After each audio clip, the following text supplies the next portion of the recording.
I did not know that I learned and thought differently. I thought with a lot of data that I was stupid. I thought that I was a bad kid because I got in trouble a lot because sitting still for long periods of time was really, really hard. The job as an elementary school kid is often to read. I wasn't able to do that.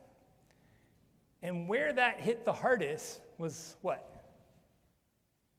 My self-esteem. It's just like a piggy bank. You can make deposits into a kid's self-esteem and you can make withdrawals. And I was bankrupt. And the things that could have changed that were community, people telling me that I had value, being seen and heard.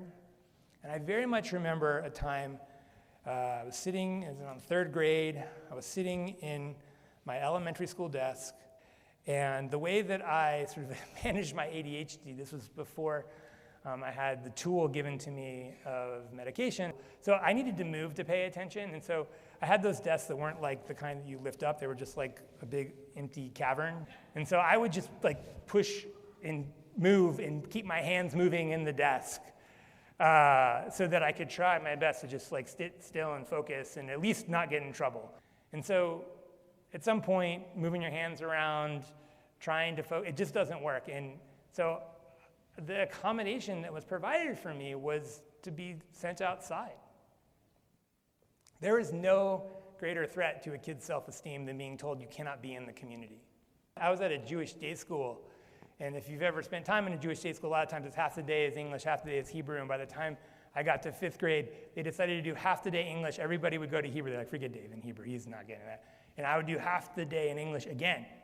It didn't work the first time.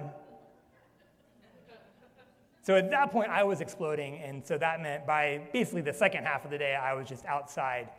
And I mean, I'm going to just be real. I mean, this was the first time as a 5th grader I was contemplating suicide. And the reason that didn't happen is because of this janitor. He'd seen me there. After a while, he just thought I was a fixture there. And he learned my name. He learned my interest. He was the person who saw me in the school. He wanted to find something that I could be good at, and so he found this little portable chess set.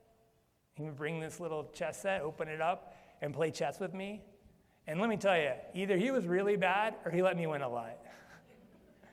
Either way, guess how my piggy bank did? My little self-esteem piggy bank. Filled on back up. Quite literally saved my life.